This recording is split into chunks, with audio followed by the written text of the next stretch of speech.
So this movie's going for the exact same sort of drama of that. Yeah. But the weird thing is I think what you mentioned, that most of this takes place in like bland office spaces and warehouses and hideouts. So and like boring. I was sitting here going, holy shit, every time they did a flashback to like a time traveling situation, I was like, where's that movie? Yeah, for real.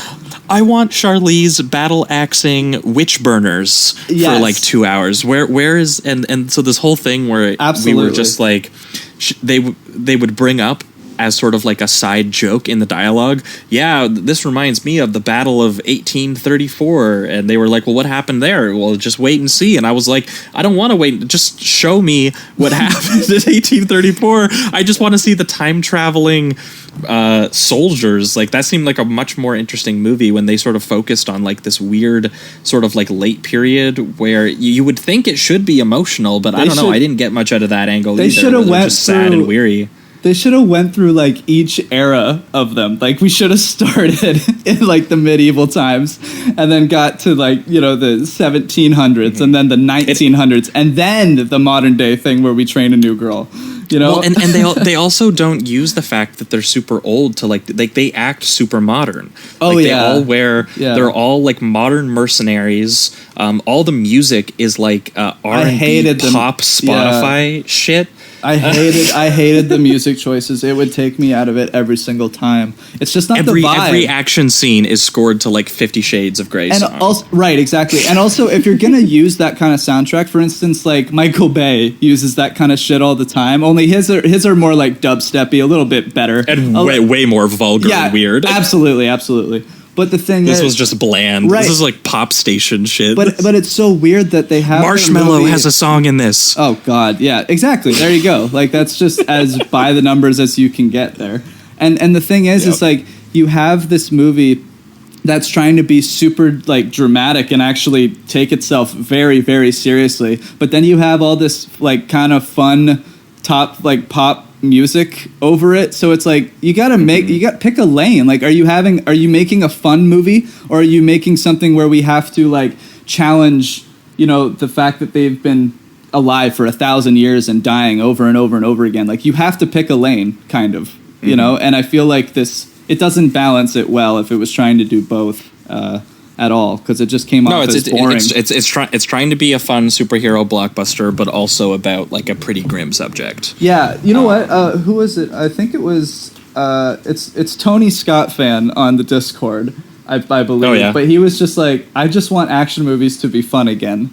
And I'm like, exactly. Like that's how I felt this whole time. I'm like, I get that you want to give them character. I understand that. That's fine. But you also have to entertain me, you know. Like I have to be like kind of having a good time here. I do miss the days of Arnie and, you know, that kind of shit. So it's just like I think these things are taking themselves too seriously because everyone's trying to be John Wick, and even John Wick doesn't really take itself all that seriously all the time. So it's well, no, this honestly reminded me of they were trying to do like a little bit more of like a serious variation on like a Fast and Furious type thing. Yeah, maybe. Obviously, one, because Charlize obviously was also in the last Fast and Furious, right. So it kind of reminded me a little bit there. But then also, you know, they wanted the modern pop soundtrack, which a lot of Fast and Furious movies do. They wanted sort of like the gang of misfits who all come together as sort of like a team at the end, and they pick up the new recruit, and they set up the franchise where there's going to be a new villain that has an emotional backstory with the rest of the gang. And I was like, these are all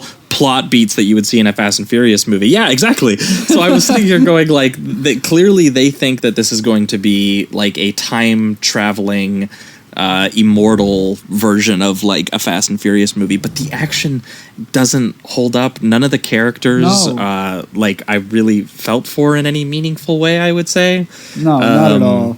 I mean, I just don't know why this was a movie about old, like modern mercenaries just being sad in like bland offices. I was like, why is that the subject of your movie about like immortal soldiers? Yeah. Okay, it's like such a weird thing. For instance, the part where the new girl she grabs the guy and sends him like jumps off the skyscraper and sends him into a car. I'm like, why wouldn't you do more of that? Like actually use their body sacrifice, like the stuff that they're constantly doing, like that. That would have been very effective. But there's so few action sequences, and there's so few parts that do something as interesting as that. And I just don't get there's it. very few action scenes that take advantage of the fact that these characters actually are immortal. There's not very much clever action. The only time they ever do it is they'll fake out. They'll be like, okay, kill me, and then they'll die, and then they'll look at the body, and then they come back to life and shoot them. But they never, like, throughout the fight. Which, by the way, by the fifth time they pull that off, you're like, how do these guards not know better by now? Oh, for real? Yeah, honestly.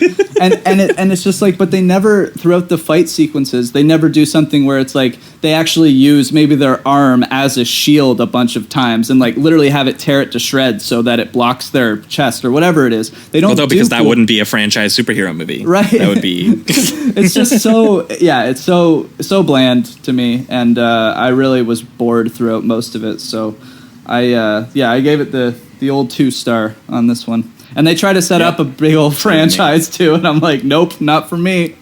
No, thank you. Yeah, and you know what's so funny is I was sitting there the whole time waiting for that character that they reveal in the post-credit scene after they've sort of like beat the big pharma guy played by Dudley Dursley from the Harry Potter movies. Yeah. Which, by the way, one of the he was in Ballad of Buster Scruggs, and I actually really